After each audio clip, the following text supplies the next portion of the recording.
अमृतपाल पर एक्शन को लेकर खालिस्तानी समर्थकों का बवाल। अब तक 4 देशों से प्रदर्शन, यूएस एम्बेसी में तोड़फोड़। प्रशांत किशोर के निशाने पर महागठबंधन, कहा आरजेडी के साथ नीतीश सत्ता में आए तो दिखेंगे, लगेगा जंगल राज।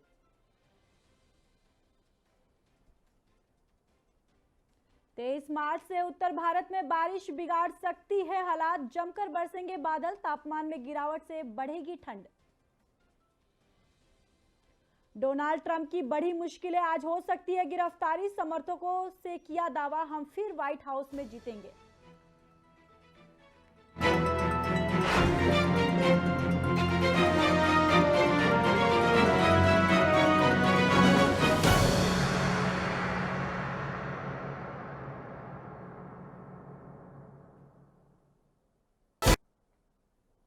नमस्कार, बहुत स्वागत है आपका ओंकार न्यूज में। मैं हूं आपके साथ ज्योति यादव। तो बुलेटिन की शुरुआत करेंगे उत्तर प्रदेश की खबरों के साथ।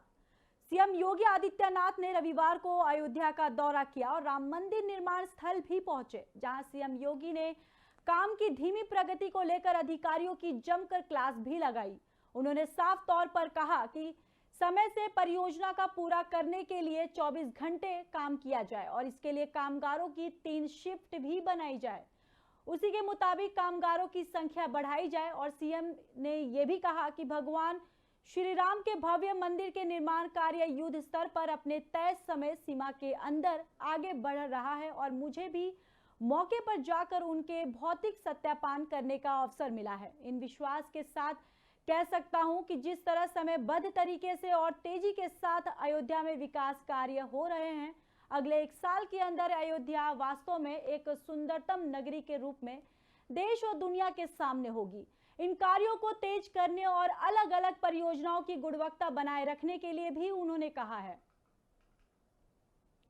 तो आपको बता दें कि राम मंदिर निर्माण का सीएम योगी ने दौरा किया, जहां पर उन्होंने योजनाओं को जल्द से जल्द कार्य करने का आदेश भी दिया है। आपको बता दें कि उन्होंने साफ तौर पर कहा कि समय से परियोजना पूरा करने के लिए 24 घंटे काम किया जाए और इसके लिए कामगारों की 3 शिफ्ट भी बनाई जाए, जिसके मुताबिक कामगारों की संख्या बढ़ाई जाए। और साथ ही साथ उन्होंने ये भी कहा कि भगवान श्री राम के भव्य मंदिर के निर्माण कार्य युद्ध स्तर पर अपने तय समय सीमा के अंदर आगे बढ़ रहा है। मुझे भी मौके पर जाकर उनके भौतिक सत्यापन करने का अवसर मिला है और हम विश्वास के साथ कह सकते हैं कि जिस तरह समयबद्ध तरीके से और तेजी के साथ अयोध्या में विकास कार्य हो रहा है, अगले 1 साल के अंदर अयोध्या वास्तव में एक सुंदरतम नगरी के रूप में देश और दुनिया के सामने होगी।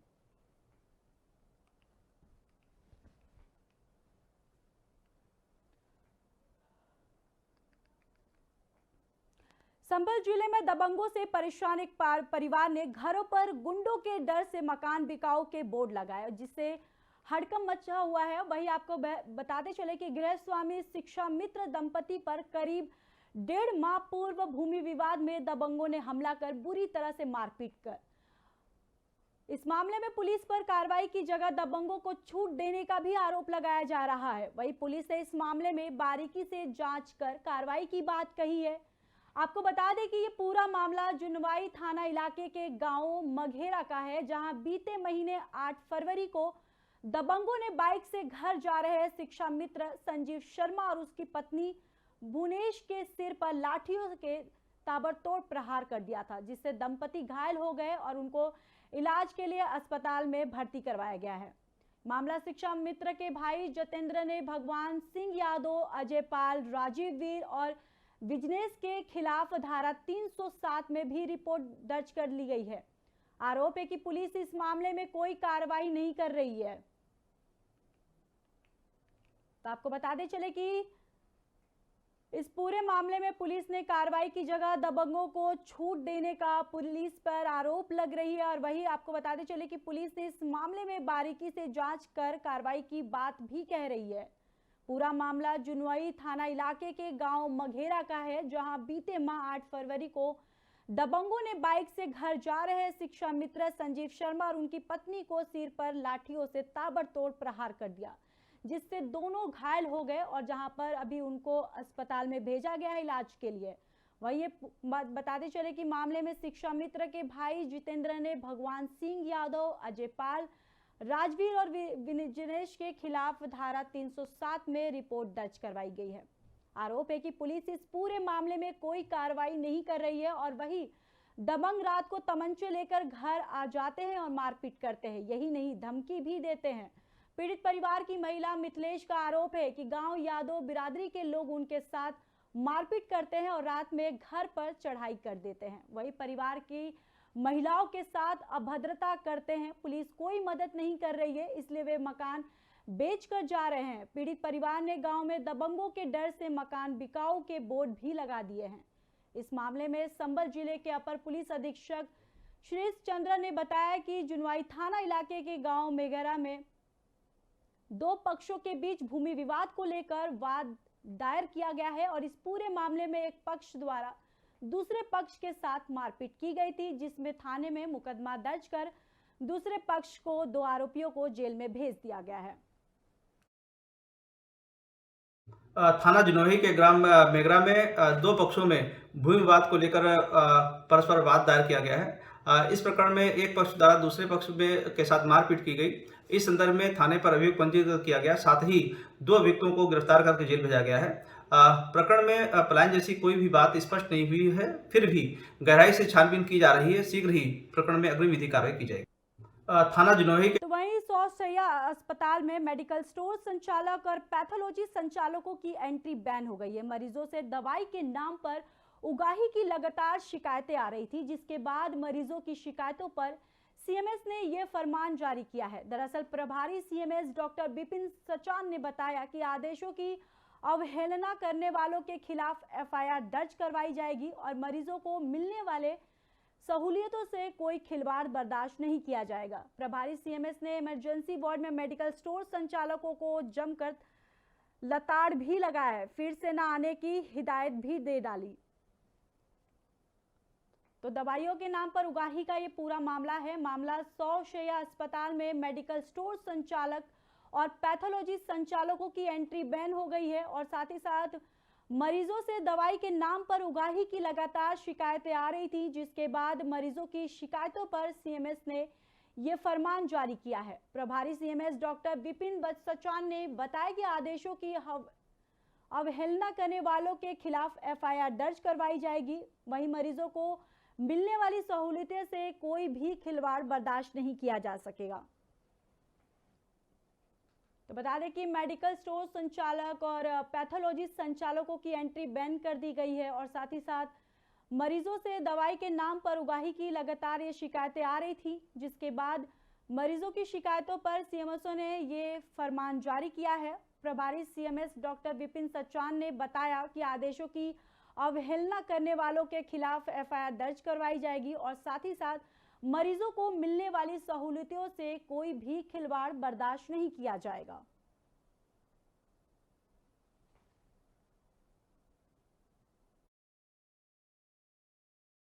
नहीं, जब से मैंने चार्ज लिया है तो बाहर से मेडिकल वाला तो मैंने पूरी तरह से रोक लगा दिया है।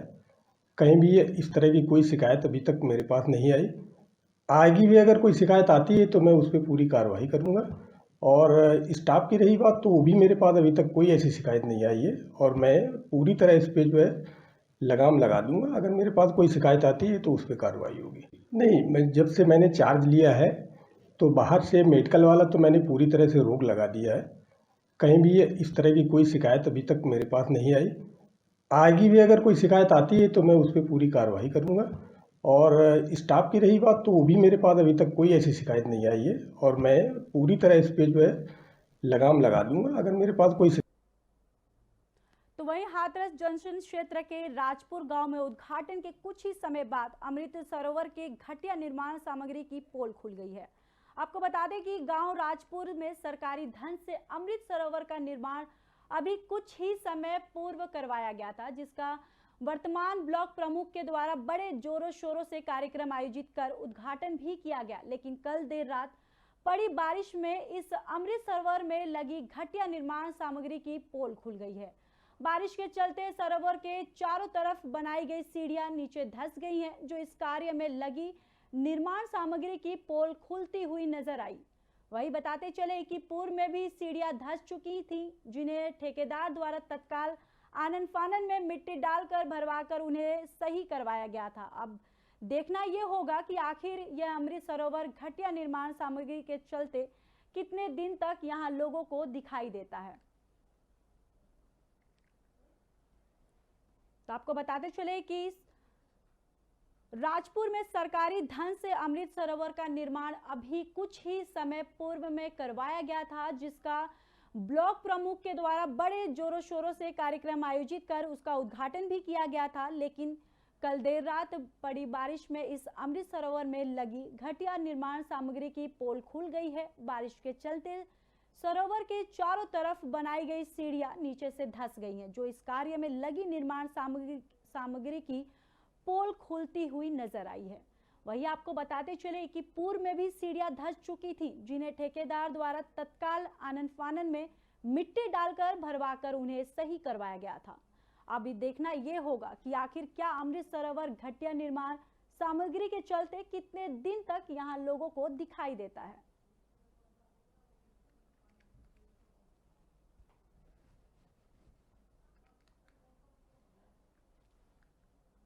तो आपको बता दें कि प्रशासन की पूरी तरह से पोल खुलती हुई नजर आ रही है। आपको बताते चले कि सरोवर का निर्माण अभी कुछ ही समय पूर्व में करवाया गया था, जिसका वर्तमान ब्लॉक प्रमुख के द्वारा बड़े जोरों शोरों से कार्यक्रम आयोजित कर उसका उद्घाटन भी किया गया था।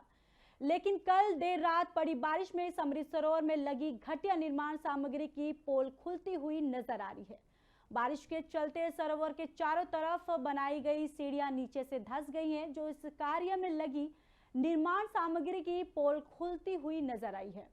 वही बताते चले कि पूर्व में भी सीढ़ियां धंस चुकी थी, जिन्हें ठेकेदार द्वारा तत्काल आनन फानन में मिट्टी डालकर भरवाकर उन्हें सही करवाया गया था। और अब देखना होगा कि आखिर ये अमृत सरोवर घटिया निर्माण सामग्री के चलते कितने दिन तक यहां टिक पाता है।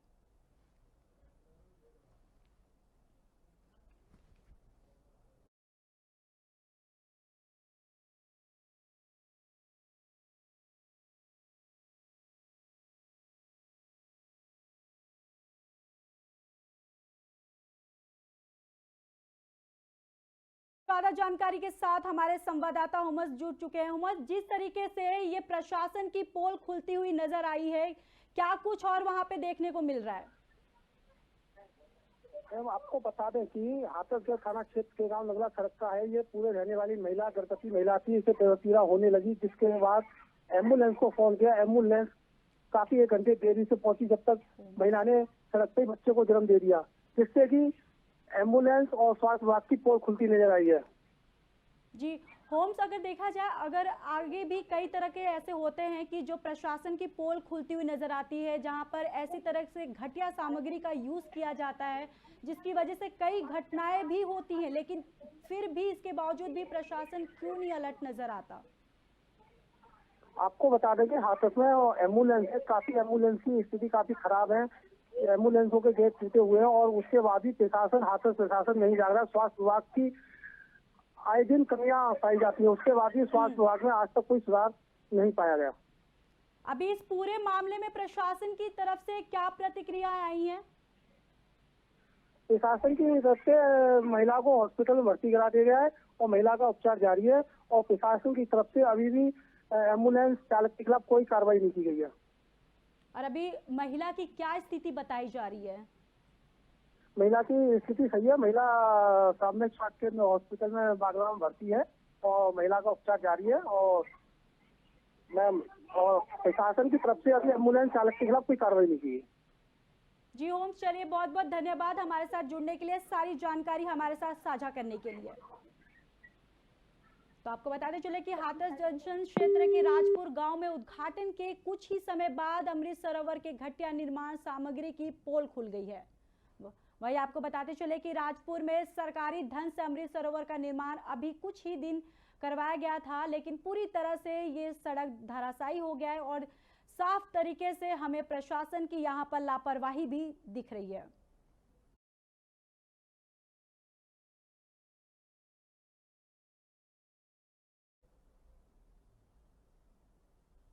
कानपुर में बर्रा थाना क्षेत्र में छात्रा के साथ गैंगरेप और उसके सीने पर ब्लेड से अपना नाम गोदने वाली घटना सभी को आरोपी कभी पकड़े भी नहीं गए हैं कि कानपुर के ग्वालटोली थाना क्षेत्र से इसी तरह का एक नया मामला सामने आ गया है। इसमें तो 8वीं क्लास की एक नाबालिग छात्र को मोहल्ले के रहने वाले एक आरोपी ने पहले अपने प्रेम के जाल में उसको फंसाया, उसके बाद लड़की के साथ उसने दुष्कर्म की। वही आपको बता दें कि इतना ही नहीं, उसने ब्लेड से छात्रा के सीने पर अपना नाम लिखकर धमकी दी। जिस तरह से ब्लेड से तेरे सीने पर नाम लिख रहा हूं उसी तरह से तेरा गला काट दूंगा, ये धमकी दी है उसने।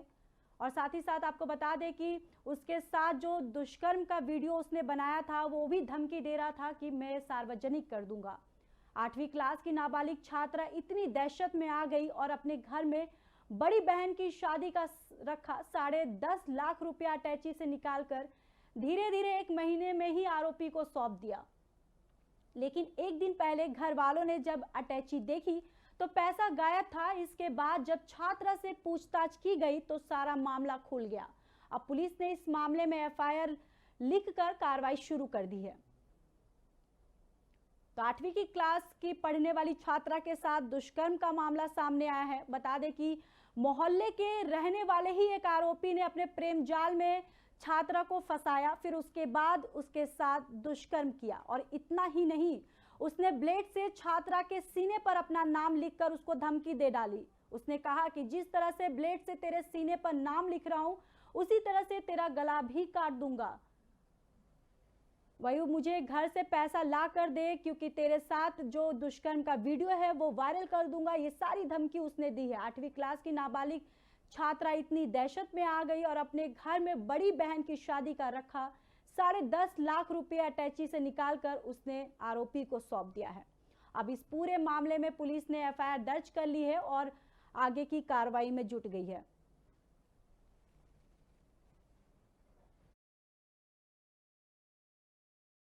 नाबालिग छात्रा को मोहल्ले के रहने वाले एक आरोपी ने पहले प्रेम जाल में फंसाया, फिर उसके साथ दुष्कर्म किया है। थाना क्षेत्र ग्वालटोली में एक तहरीर पे मुकदमा इसमें दर्ज किया गया 376, 384, 504, 506, 406 और 3/4 पॉस्को एक्ट में। इसमें जो वादिया की तरफ से जो तहरीर दी गई थी उसमें मुकदमा अमन करके एक व्यक्ति है, तो उसके ऊपर कुछ जो आरोप लगाए गए थे उस पर हम लोग जांच भी कर रहे हैं, मेडिकल की भी सारी चीज़ें कर रहे हैं और जल्द से जल्द इसको पकड़ने की भी कोशिश करेंगे। थाना क्षेत्र ग्वालटोली में एक तो आपको बता दें कि 8वीं क्लास की नाबालिग के साथ दुष्कर्म का मामला सामने आया है, जहां पर मोहल्ले के रहने वाले ही लड़के ने छात्रा के साथ दुष्कर्म किया है। तो इसी खबर पर ज्यादा जानकारी के साथ हमारे संवाददाता कमर आलम जुड़ चुके हैं। कमर आलम, क्या है पूरा मामला? जी आपको बता दें कि ये जो मामला है ये कानपुर का है। एक्चुअली ऐसा है कि यहाँ पर फेसबुक, ट्विटर और उसको लेकर या छोटे छोटे बच्चों को बातचीत करते हैं, उसके बाद उनको बहला फुसला कर और इनसे संबंध बनाते हैं। संबंध बनाने के बाद इनसे जब दिल भर जाता है तो ये लोग यहाँ उनसे वसूली करते हैं, जैसे बच्चों को डरा के धमका के और इनसे पैसे लेना। वैसे ही एक मामला कानपुर के ग्वालटोली का है जो अब संज्ञान में आया है। 8 साल की छात्र है ये, और छात्र जो यहाँ पर उन्होंने काफी दिन से ये लड़का जो था सोनकर जो लड़का है अमन, वो इनका शोषण कर रहा था, जिसको लेकर अब जब इनके घर वालों को मालूम हुआ है तब ये लोग पुलिस के पास गुहार लगा रहे हैं। अभी तक कमर आलम, इसमें पुलिस की कार्रवाई कहां तक पहुंची है? जी आपको बता दें कि पुलिस की कार्रवाई अभी पुलिस के पास ये यहाँ पुलिस कमिश्नर जो गणित जी हैं, इनके कमिश्नर हैं, जो इनके पास यहाँ एप्लीकेशन दी गई है और पुलिस ने इसको संज्ञान में लेकर इसकी कार्रवाई करने की बात की है। मगर कहीं आपको बता दें कि जो ये मामला है ये मामला बड़ा वो है क्योंकि 8 साल की बच्ची है और नाबालिग है, और इसका काफी दिन से जो ये सोनकर लड़का है ये शोषण कर रहा था, जिसको लेकर काफी घर वाले पीड़ित थे। इनके जो भाई है उसका ये कहना है कि मेरे घर में जो पैसा रखा था वो इसने डरा के इससे ले लिया और कुछ जेवर है वो ले लिया। जी चलिए कमर आलम, बहुत बहुत धन्यवाद हमारे साथ जुड़ने के लिए, सारी जानकारी साझा करने के लिए।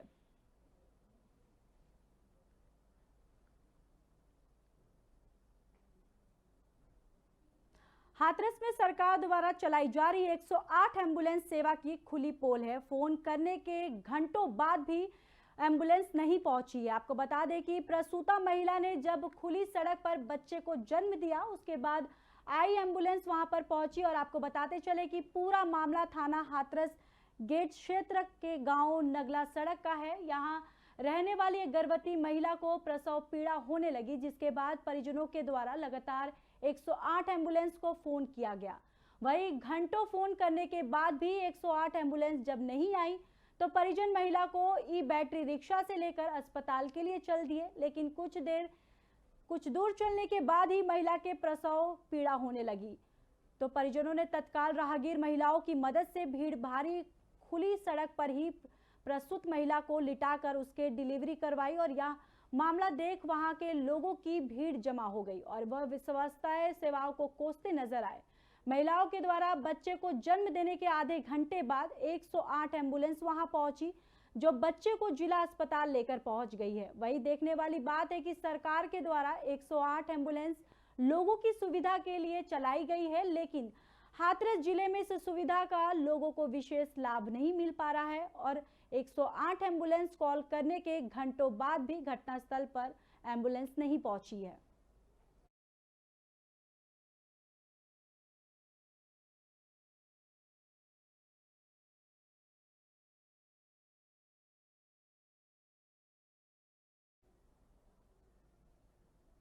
तो फिलहाल खबरों में इतना ही। बाकी खबरों के लिए देखते रहिए ओंकार न्यूज।